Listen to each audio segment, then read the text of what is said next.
Hello everyone, and welcome to our first Future Abroad webinar of 2022.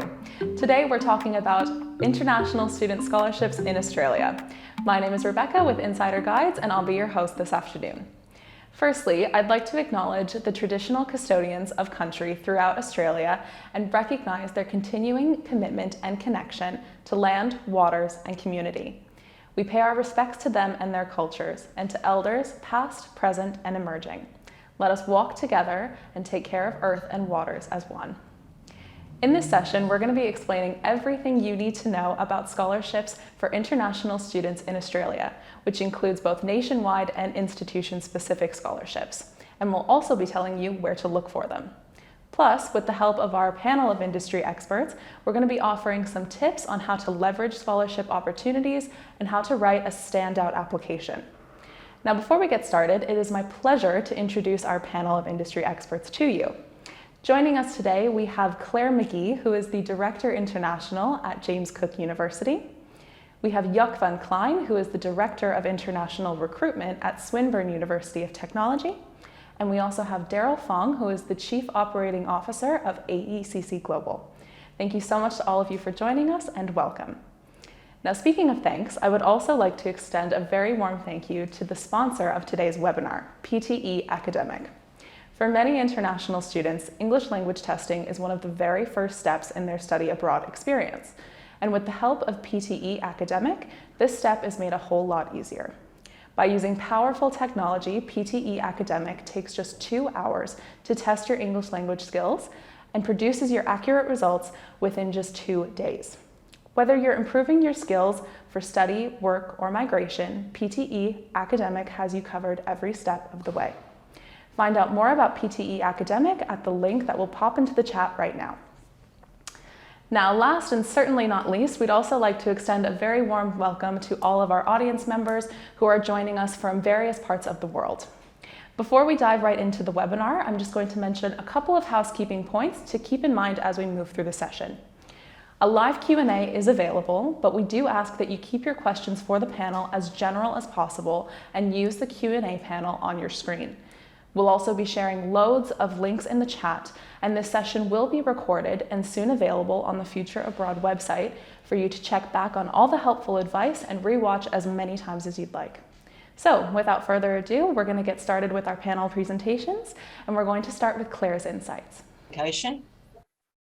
And sometimes you don't.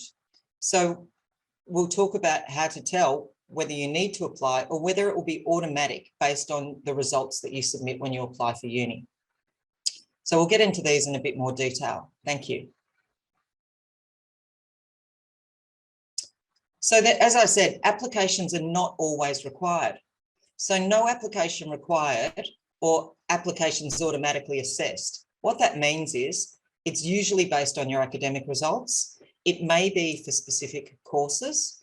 It may be for students from specific countries. So when universities give away scholarships, it's not just because they feel like giving things away. They're usually designed to help attract more students as a marketing technique. So universities will focus on specific courses, perhaps a new program, or they may focus on students from a specific country. The criteria is not usually published. How do you get the free Pearson exam? We'll get to that in a minute. So the best way to secure one of these scholarships is to study hard and get good grades. So often the scholarship grade that you need to get the scholarship may be 5, 10 or 20% above the entry requirement, but they're usually not published. So the main thing is if you've got good results in your undergraduate, if you're going to postgrad, or good results in your high school certificate, you'll likely be considered for one of these scholarships by the admissions team, who will just write to you and notify you. Thanks. So it usually means that there's a high academic requirement, that they're quite competitive, that they have, application required. So these are the ones where they'll be asking you to write an essay, to submit letters of recommendation or other evidence. So when you're required, it means it's usually a very high academic requirement, perhaps an average result of 85 or 95%, or for medical programs, it may even be 99%. They are very, very competitive. They are very high value. We have one that's even 100%. So for some programs, that could be $180,000. So these are very high value. It means once you're in the program, you have to maintain a very high GPA and get good grades once you're at university. And you'll also be asked to participate in marketing activities. So most of these application required, the really high value scholarships, will ask you to submit an essay of some sort. Typical essays are basically what you can do for the university and how you can prove that you'll add that value. So how will you enrich our community? Now, with this sort of thing, we want to see that you can't just waffle on and say, I'm a really generous person. The best evidence that you are going to contribute to the community is that you've contributed to your community in the past. So if you're able to say, look, these are all the things I've done for my community, and whether that's your school community, your local community, your national community, community of any type, it's really important to demonstrate that you've done this previously so that we believe that you'll do it again. You also need to research the university and find out about the community it's in and be specific about, there's a particular organisation in, for instance, Cairns that I would contribute to. So your past accomplishments contribute to your future success. We're looking for specific examples. Finally, the final question, what is exceptional about you and how will you benefit the university? It's really important that you are actually exceptional. So everybody who applies, had obstacles to overcome during COVID and lockdown. That's not going to get you a scholarship. So many people have been school captain or prefects. That's not exceptional. That's not going to get you a scholarship. Everybody you're competing with has already got good grades. In the last batch of scholarships that I reviewed, this was for the 100% and 50% scholarship, I had people who had done all these things, people who had learned to walk, people who had saved animals from disasters, a woman who'd won gold in the Olympics, people who spoke 6-7 languages, people who had really fought for the rights of others. We had examples of someone who'd been really active in helping a town rebuild after a flood, people who've exposed corruption, people who've invented something, basically people who've made a difference in the world. So you need to make sure that there is something exceptional about you that you can talk about, because your competitors have exceptional things about them. Thank you. So in your essay, there's a couple of do's and don'ts I want to share with you. First off, number one, make sure that you shape your response to the university's goals, values, or missions. So you need to really look at the university website, research it, and have a deep, deep think about how they're relevant to you. Your first and last sentence. Keep in mind that we might be reading 200, 300 applications. So if you can grab me in your first sentence, that's really important. And also your final sentence leaves me with something clever to think about. You can create a story, build suspense, keep the reader engaged, make it unique. And again, what's exceptional about you? We want to see qualities like innovation. We want to see generous people, people who care about others, and people who will contribute to the university. Demonstrate that you've got a benefit that you're going to bring, that you're going to end up being an outstanding alumni. Be honest. I cannot stress this enough. If you are dishonest in your application, it's very likely that we will find out. Before giving these generous awards, we do Google you, we do check your social media, we do check your reference letters. So please don't be dishonest. Please do use specific examples. Generally telling us you're a good person and that you're very determined doesn't really help. Proofread and edit your submission and include hyperlinks. If you've got evidence on a web page or this or that, just include the hyperlink and we'll have a look at that. Do tidy up your social media. Make sure that there's nothing on your social media that you wouldn't want a scholarship panelists to see. And you might want to add some positive things there as well. And also do be patient. it does take quite a while. So your process between application and result may be 6 months. So emailing the admissions team isn't going to make it any faster.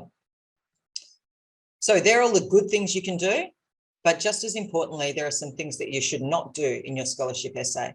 Thank you. So please do not beg, do not get sappy, do not tell us, that you've had your heart broken 1,000 times. It's not about that. It's about your achievements and what you will continue to achieve. Please do not include quotes from others.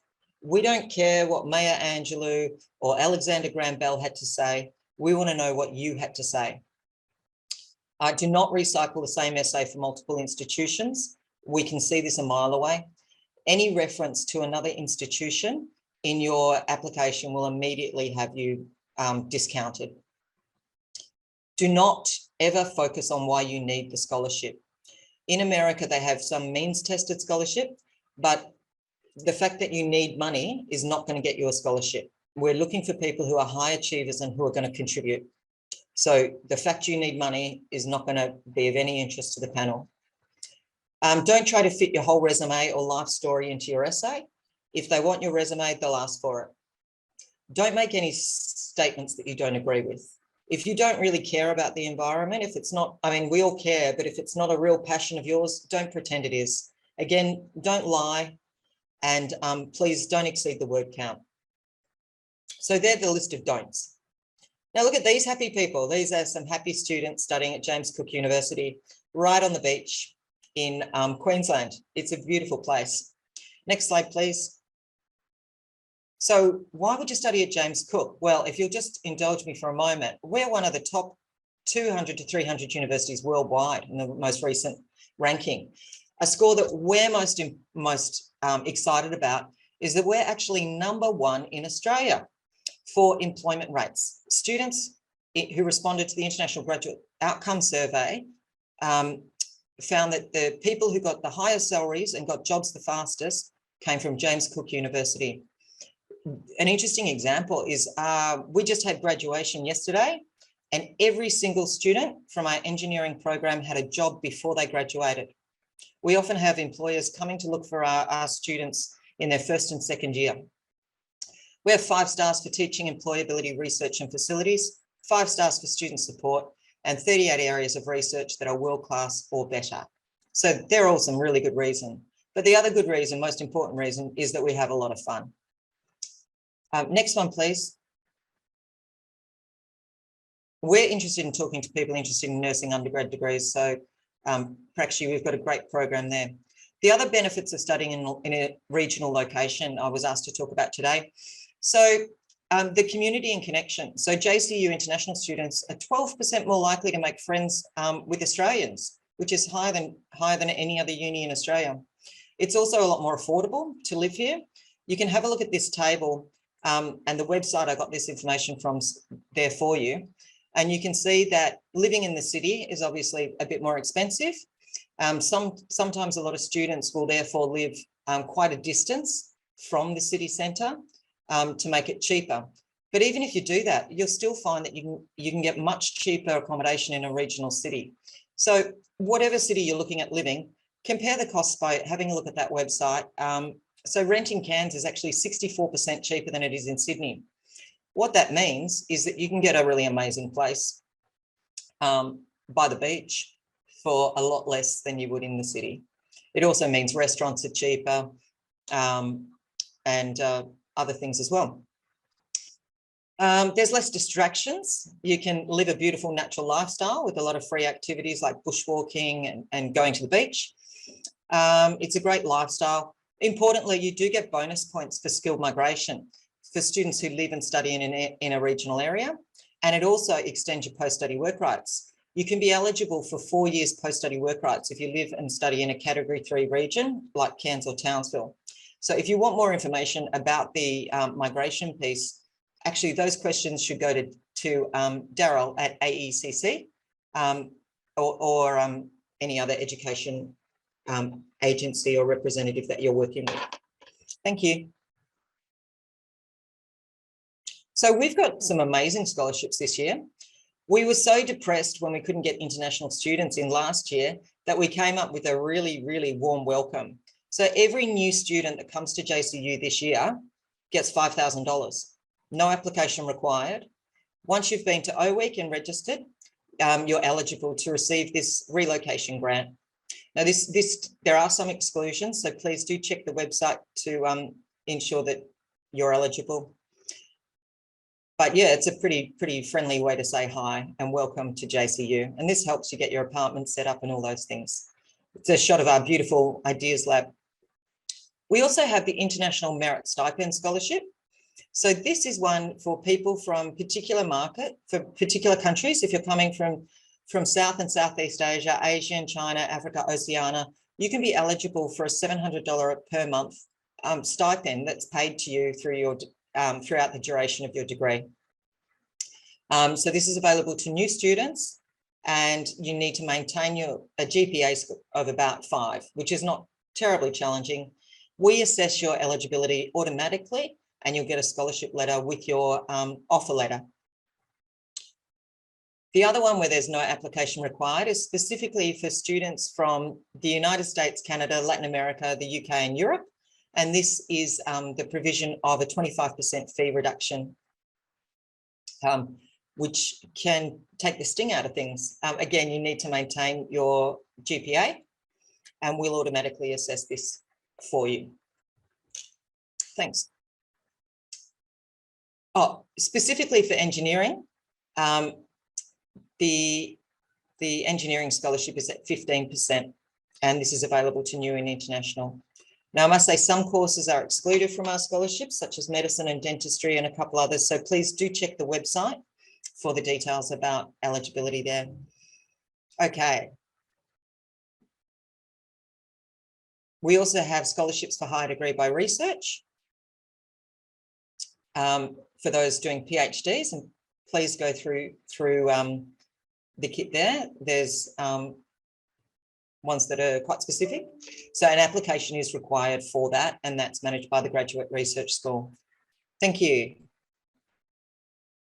Ah, they forgot the 2 big ones. So the 2 large scholarships that we have are the VC's scholarship, which is 100% of your fees, or 50% of your fees, and that's by application. So my colleague will post the link for that one in there for you. The scholarships for that open May 5th. But I'd like you to do is stay tuned. There's a delightful surprise at the end. You should also talk to your agent, because talk to your agent or the university that you're working with, because there are also other bonuses available through PTE reimbursements, airfare discounts, airport pickups, and accommodation support. Thank you. They've just posted the information about the VC scholarship.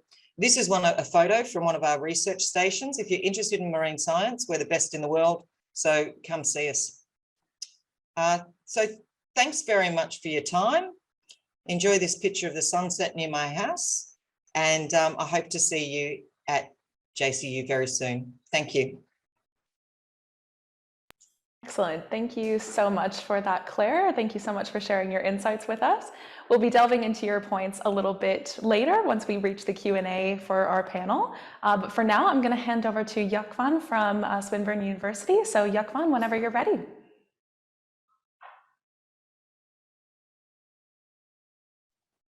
Hello. Thank you. Here we go. Technology is working, I believe. Thank you for that, Rebecca, and thank you for that, Claire. It was really interesting to hear about all the opportunities up at JCU. I'll talk a bit more about the opportunities here at Swinburne. These are of course, a different set of opportunities. I think Claire has covered really well all of the elements around what we're looking for in essays, and in particular what those essays need to include and not to include. So I won't repeat that information. I'll talk a bit more about what we have very specifically here for Swinburne. I'll do it in slightly the reverse order and talk first about what Swinburne is offering. In case you're not aware of Swinburne as a university, we are based in Melbourne, in the suburb of Hawthorne, which is about 10 minutes from the centre of town. So where you might have issues with turtles and sand. If you study at JCU, ours are more, you're very much close to a very large city. So it's a different proposition altogether. If you want to swim with turtles, JCU is probably for you. If you want to participate in big city life and go to the cricket and go to concerts and festivals, Melbourne might be more what you want to look for. We do have a train station on campus, which is quite a unique thing for Australian universities, and a benefit that actually gives students from an affordability point of view is you can then choose to live basically anywhere in or around the Melbourne area, because it's quite an easy place to get to. The Hawthorn area itself is also a rich cultural area, so very student-centric, of course, with lots of opportunities to eat local food or international food and engage in that life. Claire had a ranking slide, so I thought I'd bring my own ranking slide with it. We are similar to JCU, ranked in the top 300 in the world. Swinburne is unapologetically a university of technology. We are very much focused on technology, and STEM is part of the DNA of the university, ranked among the top 100 in computer science and engineering, civil engineering. But interestingly, we also have a fantastic art and design school, which is a bit of an anomaly, but is something that we're very proud of. So students come from around the world to study our programs. Our business school is AECC accredited, so that's the big American accreditation. So that's only about the top 5% of business schools that are in that club. So that's another thing that we pride ourselves on. We're an old university, founded in 1908. That is, in the Australian context, very old, just over 113, 14 years old this year. The one thing that we really think sets us apart is that we guarantee work in real industry experience as part of our degrees. Of course, it depends on what kind of program you're studying. Someone mentioned nursing there. Of course, there's some accreditation placement that is part of a nursing program. But every program that we have, and we're guaranteeing it at the undergraduate level, has an industry experience, and some actually has multiple in a scaffolded way, where even in your first semester you will start by working with industry, and then it becomes more and more involved, because we think that leads our graduates towards jobs, which is of course very important.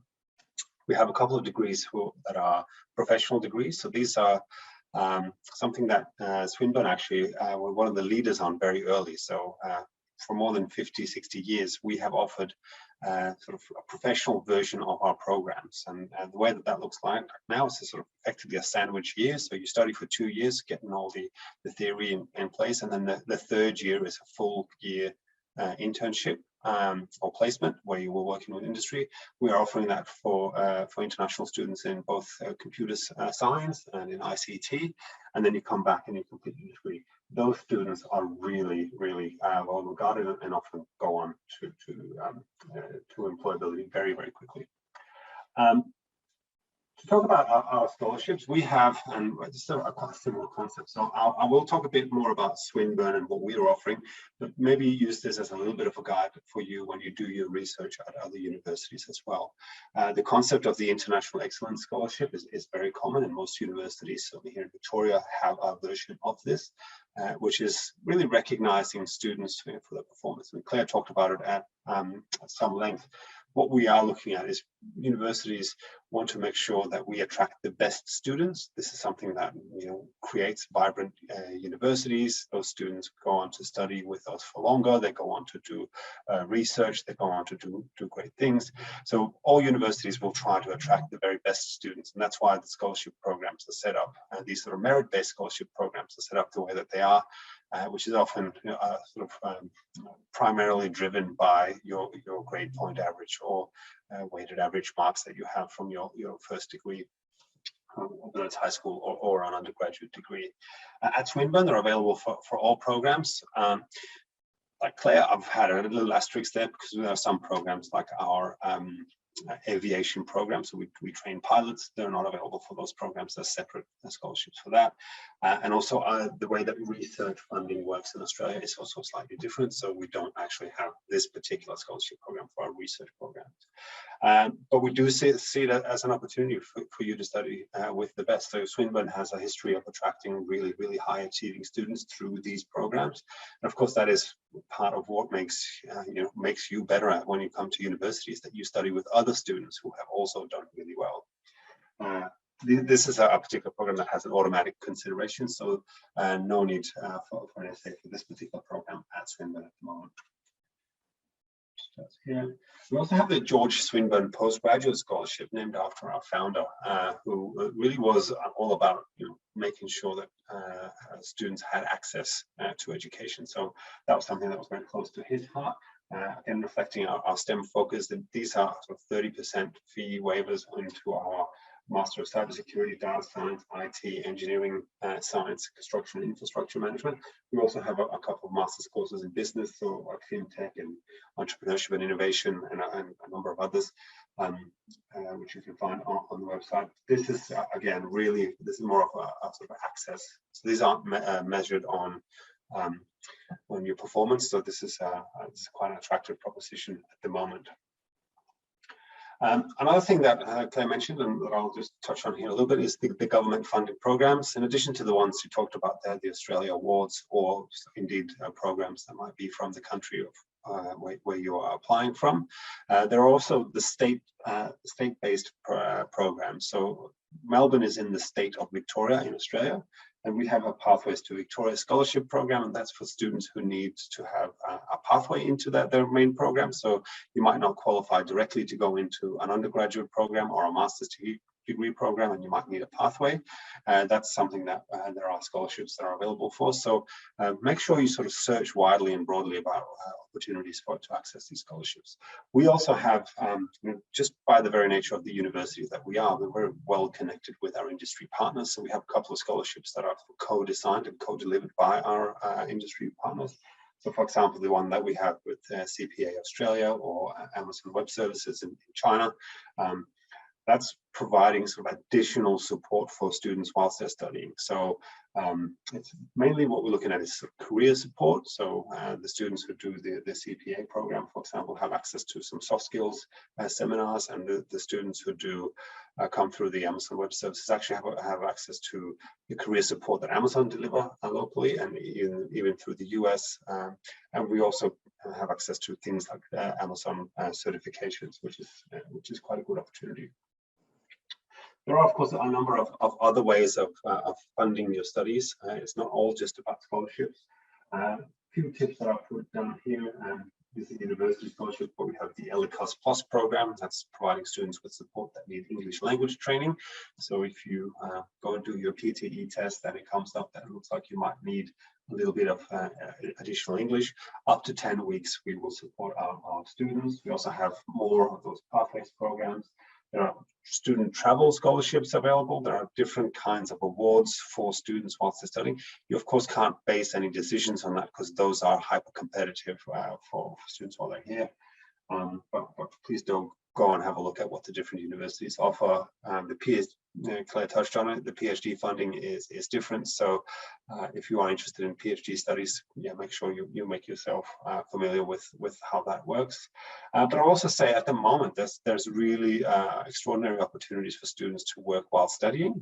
That's something that is built into the structure for international students in Australia. And normally students can work 40 hours a fortnight, and there's lots of opportunities here. Post-pandemic, there is just a lot of casual work available, and we are seeing our students finding that a lot. But set your expectations a bit. I mean, that's you might not find a job exactly in the field while studying. You might do what I did as a student, which was sort of doing a variety of jobs, including packing ducks and picking strawberries and working in cafes. So set your expectations and just listen to what other students have to say, and know your rights as well, but also your responsibilities, because you might breach your visa if you work more than those 40 hours a week, which there is a bit of a hold on at the moment, but watch this space.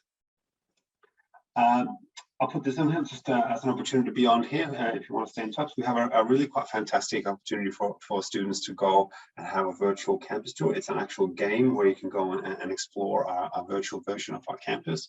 So if you just Google Swintopia and Swinburne, you should be able to find it. You also, I think, a really good opportunity is to chat directly with students who have gone before you and hear about their experiences. How have they found the scholarships that they have found? How have they funded their studies? If you go in on the Ambassador platform, I'll put a QR code here, which is a very 2022 thing to do. If you use that, then you should be able to go in there and chat directly with current Swinburne students about their experiences. That's all I had to say for now. So I might thank you and pass it back to you, Rebecca. Wonderful. Thank you so much for that, Jakvan, for sharing your information with us. Now, last but certainly not least, I will be handing over to Daryl before we get to the Q&A section. So Daryl, please take it away. Thank you, Rebecca. Thank you for this opportunity to speak to all of you about the opportunities in terms of scholarships. So today, I'd like to spend some time talking about an important topic, which is regarding going abroad for an overseas education, funding. Now, generally speaking, there are two biggest funds or budget considerations are the tuition fees and also the cost of living, of which the student accommodation is the bigger factor to consider, and I shall elaborate a bit on that. Now, quite often we get students asking us how to offset their tuition fees, and obviously this is where the scholarships come in. So I'd like to speak a bit about the scholarships and what are the criteria to look out for. Firstly, there are two broad categories of scholarship. I think Claire have mentioned one of them, which is the Australian Awards. And these are usually funded by the various Australian government departments, and they are mostly for cases where students like the government like to improve knowledge, development, and contribution to Australia and its neighboring countries. A case in point here would be recently I saw a student who studied at Swinburne, and he's from Bhutan, and I think he's coming back to do some marvelous construction work. So that's just an illustration of that. Now, the next type of scholarships are the more common ones, which are those from the institutions. And I'd like to mention a couple of examples to give you some idea, and there are quite a lot of them. The thing to look out for is the consideration for the scholarship. So the criteria would be like the geographical coverage, the level, the merit, the subject, the application, and the deadline. So whenever you see the word global, very likely that it is about for some reason I can't turn on my video. I'm not sure, maybe the hosts have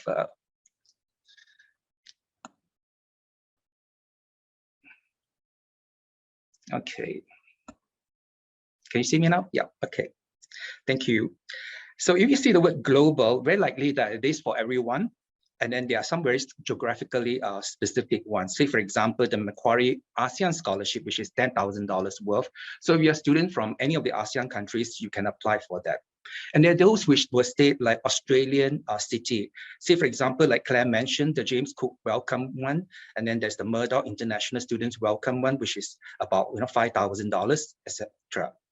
There are those which are also on the state level, like the University of Western Australia Global Excellence Scholarship, which is $12,500. There is also the City of Gold Coast, which is a $500 scholarship. Then you will see the word merit or excellent appearing in some of the titles of the scholarship. And these are very much focused on GPA. So anything as what Jakvan say, 80% and above, I think you stand a pretty good chance to be considered. But there are also those which are very training specific, like the STEM area. Say, for example, the RMIT Deakin has got a recent STEM scholarship, which are very targeted to that subject specific. Some are even more specific, like the ANU Master of College in Law and so on. So those are again, all right, looking at different level of studies, subjects, and so on. So courses such as like pharmacy, biotechnology, economics, engineering, technology, these are quite common areas where the universities actually wants to have what we call diversity. Diversity means in terms of, take for example, Macquarie, when they want to encourage more Southeast Asian students to come to their campus to study, and also subjects as well, so to extend and broaden your student experience, all right, because it's very important to learn from one another. There are also gender-specific scholarships, like the Monash Women in Technology Scholarship. That's very helpful. So it's not only subject, level, and gender as well. And then there are those which are like the alumni scholarship or family scholarship. Those are usually about 25%, which example would be Curtin, they have such. And as one say, right, they also are scholarships which are associated with an association or a professional body. Say, for example, Swinburne has one with a CPA. They also have one which is Swinburne X LinkedIn and so on. So no prize for guessing, you know, what are the job opportunities after you finish or attain those scholarships. Now, the amount varies a lot, all right? Usually it's about 20 to 50% of your tuition fees. So as Claire mentioned, those high value scholarships like the Vice Chancellor Scholarship, those are actually probably the most generous scholarship, and those require personal statement, which Claire has given you some tips in it. But bearing in mind, those scholarships are also very small numbers, so you don't expect, you know, they'll give it out to everyone. So I think the key thing to know is the criteria, but more importantly is the deadline, right? So don't miss the deadline, check with your counselors, and then find out when, you know, need to submit this in time. We have actually, my colleague, Manju will be including a very useful and comprehensive scholarship link for you to actually navigate through as you speak to your counselors, how to actually find this. I think most importantly is the level of studies to start with, and then navigate through the other things. Next slide, please. I'd like to talk about student accommodation, and obviously that's going to be a very big fixed cost, right, in your study plan, budget plan as well. Now, there are two types, obviously. The one is the on-campus accommodation. On average, it costs about $240 to $450, all right, per week, which are on campus. Some of them are at the higher end, which are the en-suite ones, which are obviously more expensive. But then most students choose to stay on campus, you know, if they can.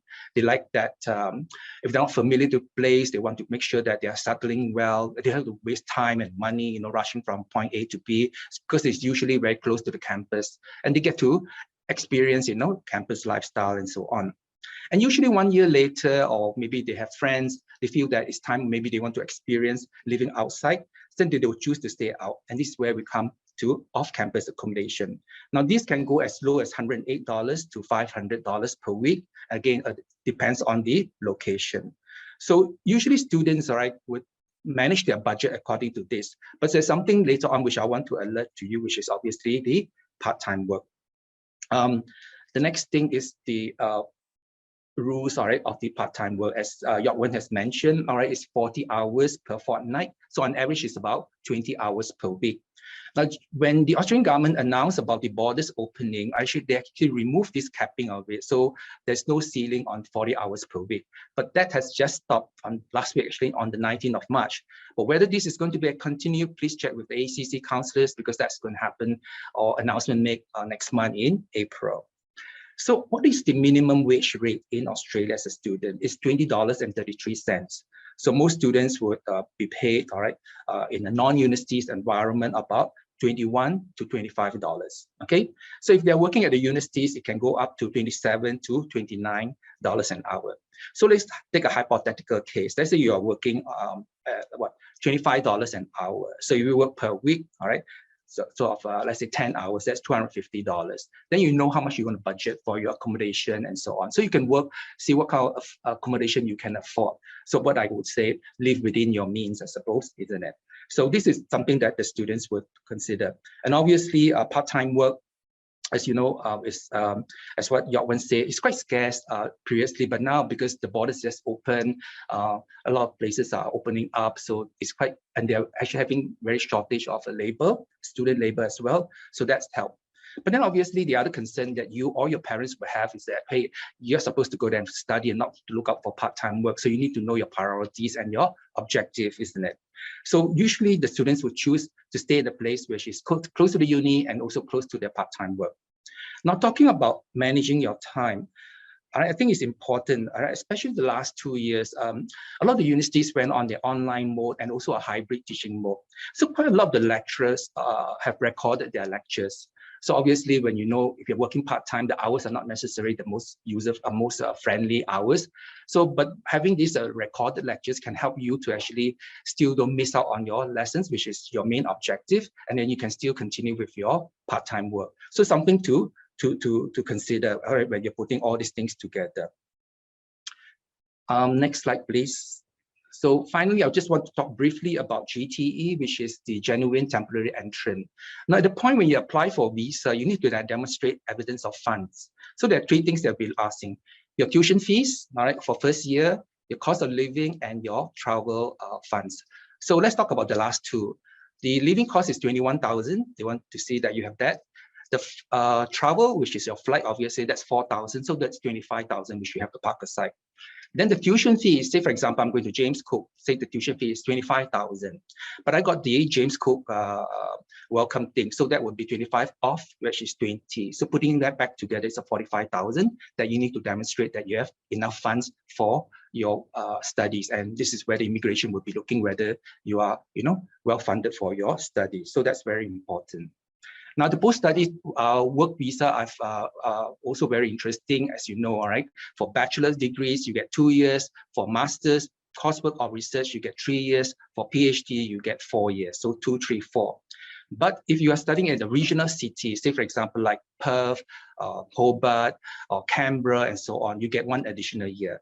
But if you choose to study at a place like Cairns or Townsville, these are what we call regional post-study 3 categories places, you get an additional year, so 2 years. So instead of 2 years, you get 4 years. Instead of 3 years, you get 5 years, and so on. So it's quite good if you intend to stay back in Australia to work. And as what York said, I think it's really good for you to experience not only mixing around with the local community, but also work. What is it like working in a foreign country? Because I'm sure it will look very good on your CV when you are looking for jobs in the future. Yeah, I think that's it from my side. I just probably want to move on to the next slide. Yeah, I think a lot of you have been asking about this funding, all right, of your Pearson test, all right? To assist further, I guess, in your funding, all right, AECC Global, which is an international student recruitment organization, we have a partnership with James Cook and Swinburne to refund your Pearson test if you apply and accept your semester 2 2022 place with AECC Global. All right, so we are thinking of going to these 2 universities and you apply through us and accept your place, we will refund you your Pearson test. Now, for more detail, please contact your nearest AECC office to find out more. As the speaker has already said, the Pearson test, English test, is widely accepted by all the Australian universities. In fact, a Pearson test is always ready whenever you are ready, all right? So the best part of it, you save a lot of time and stress waiting for your exams results or test results, which I'm sure you all have that experience, because the results can be released in 2 days. So on that note, I think I've come to the end of my presentation. Thank you, Rebecca.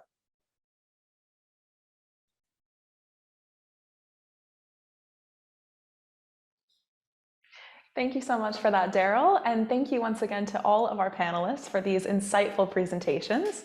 I think it's safe to say that all of you have given us a lot to think about and a lot to talk about as well. So that actually segues quite nicely into the Q&A portion of this webinar. So I'll invite all of our panelists to turn your cameras back on so we can have all of us on the screen together, and we'll dive right into it if all of you are ready. So Claire, I'd like to start with you if that's okay. So now that borders are open, of course, many international students are returning to the Australian shores to commence or to resume their studies, which is of course very exciting. So exciting. It's very exciting. It's been a long time coming. But that said, there are still, of course, some international students who, for whatever reason, choose to study offshore.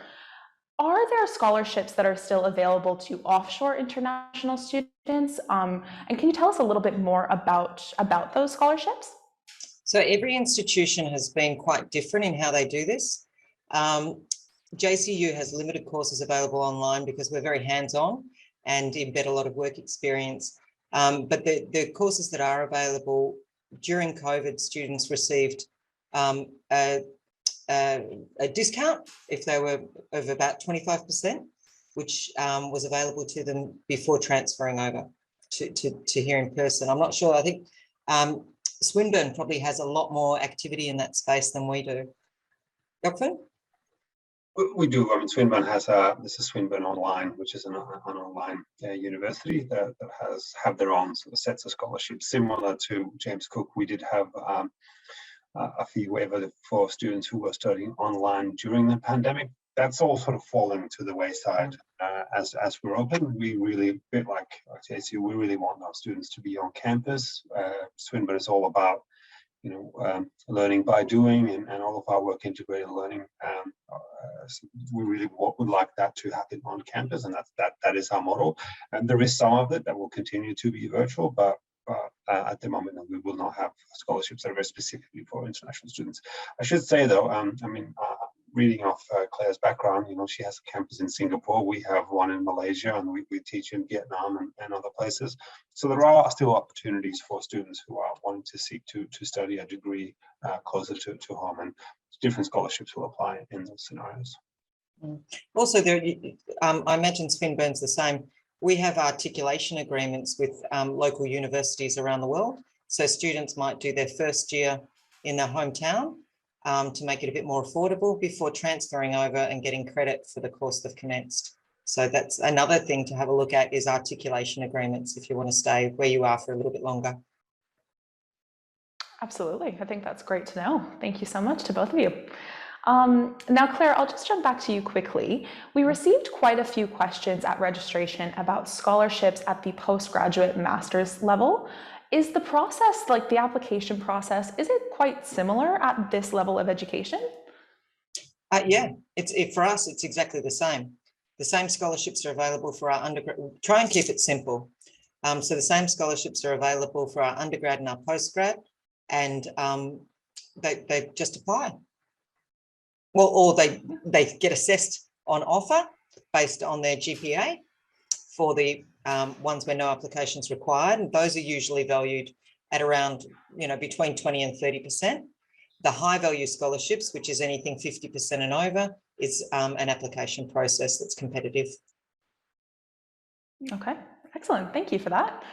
Now, Yakvan, I'd like to ask you the next question, which is, can you provide us with any insight into just how competitive scholarship application processes are, and what should students expect from that level of competition? Yeah, thank you. As a rule of thumb, the higher the scholarship, the more competitive it's going to be. That's sort of stating the rather obvious there. So at one end, if you are looking to apply for some of these 100% scholarships, then you are going to be up against Olympians and people who have done really quite amazing things. And I think Claire's list there was quite instructive. That is where things become very competitive. But there are, I think it's worth looking very broadly at the scholarships that are available. Some of the ones that we have, for example, at the moment, they're competitive in as much as the entry requirements might be high, but once you meet that entry cutoff, you will qualify for it.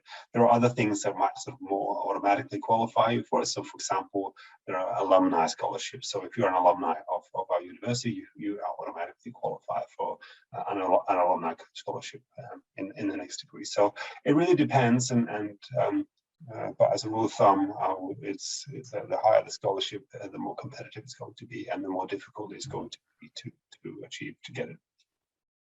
Sure, I think that's fair enough. That makes a lot of sense. So thank you for sharing your perspectives on that.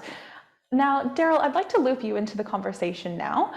Roughly 2 months ago, as I'm sure we all know, the Australian government announced that student visa application fees would be waived for a period of 8 weeks, and for any international students who arrived within that 8-week period.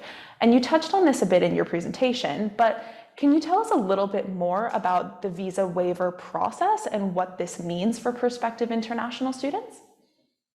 Well, as part of the borders opening, I think the Australian government actually tried to make it as friendly as possible.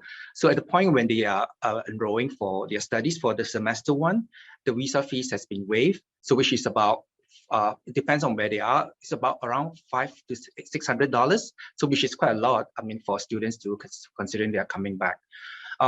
More so, I think for particularly, there were quite a lot of students who weren't able to come back because they were, they returned home for holidays and they were stuck back. But there was a big batch of them coming back because of the, they need to complete their so-called the lab-based component of their studies.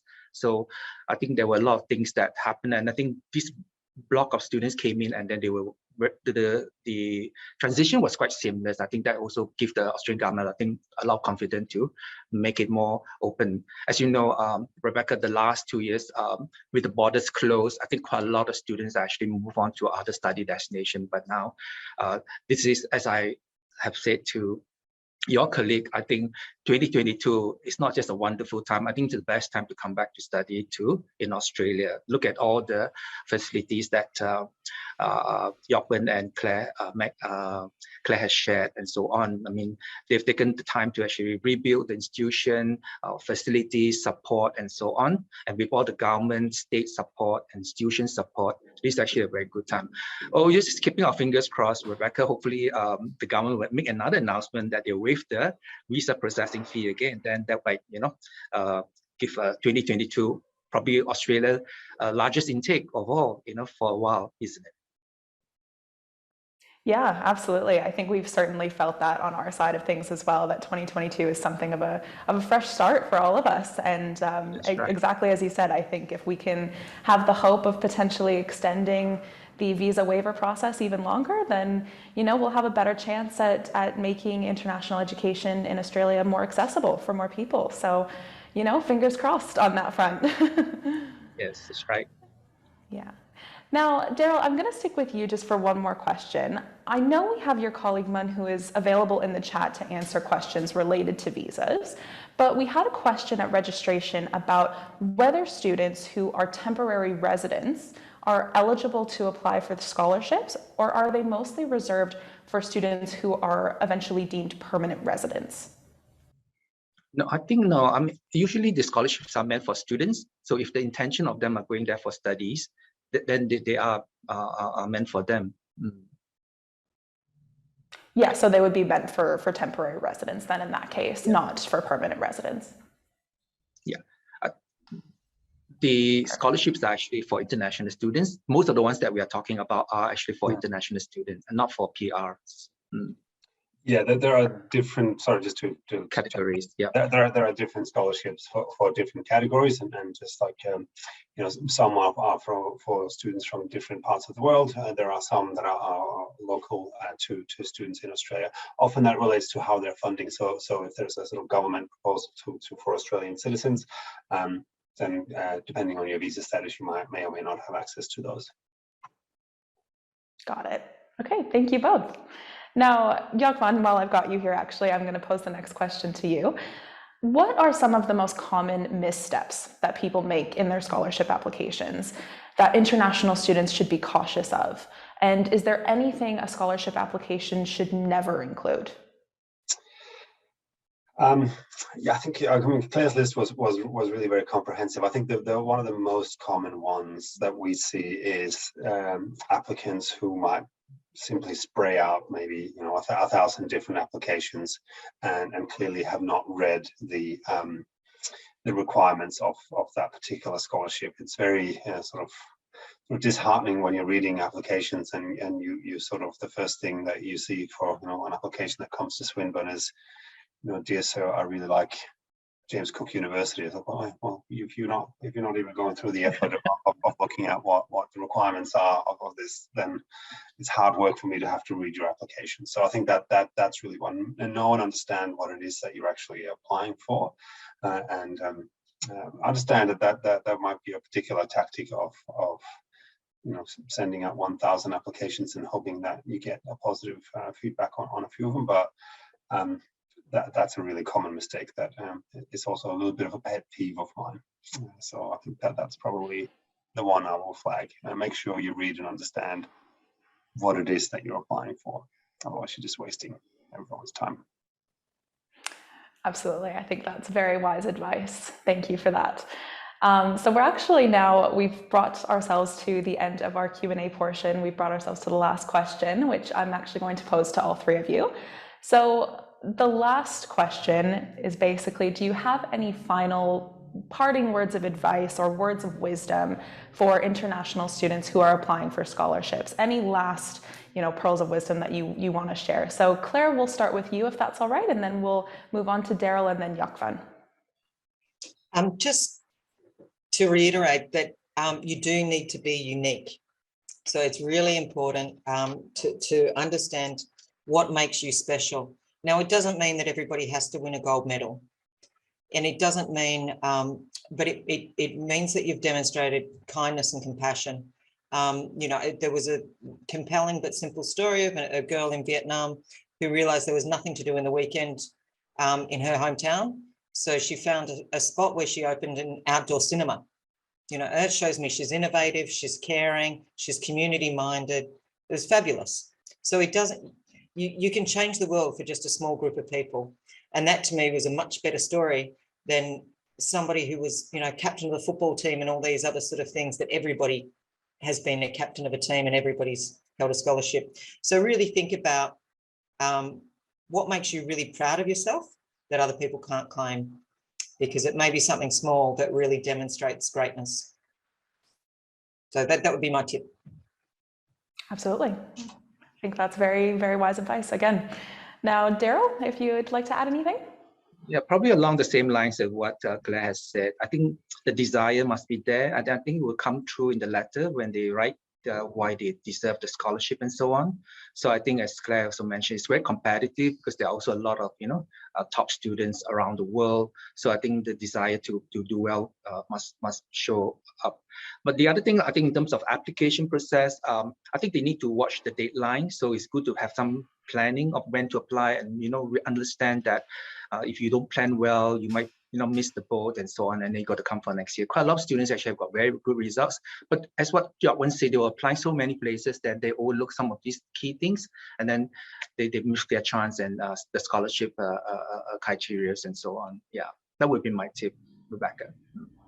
Excellent. Thank you so much, Daryl. And Jacqueline, we'll conclude with you. Yeah, that's two pieces of really stellar advice there. I would say, I think, I guess the first step is you're already on the right track just by attending this and starting the research that you're doing.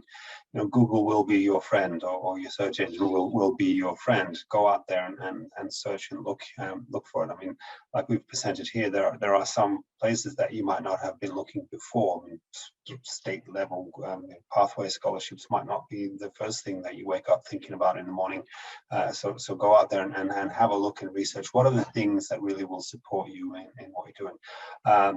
Absolutely agree with both Daryl and Claire's points. I think it's don't try to present something that you might not be. I think that's also something that's quite easy to see. Like, the football captain that you think that we might be looking for. It's not it. Just be yourself. But go out there and do your research and follow your passions, I think. Absolutely. I think you're spot on that authenticity is key. So I think that's a great note for us to conclude this webinar on. So I'd like to extend a very, very big thank you once again to our panel. You've shared some excellent resources into what is available for international students, and you've provided some really excellent insights that I'm sure will greatly benefit our audience. And I would also like to thank our audience for joining us live from various corners of the world. And please check on the FutureAbroad website for a recording of this session. As I mentioned, that will be available in the very near future for you to rewatch as many times as you'd like. And we'll pop the link for that in the chat as well. And to our webinar sponsor, once again, PTE Academic, which supports you in your English language requirements for Australia. Now, check out FutureAbroad upcoming events via the link in the chat, which is www.futureabroad.live. And we hope to see you again very soon. Thank you all. Thank you. Thank you.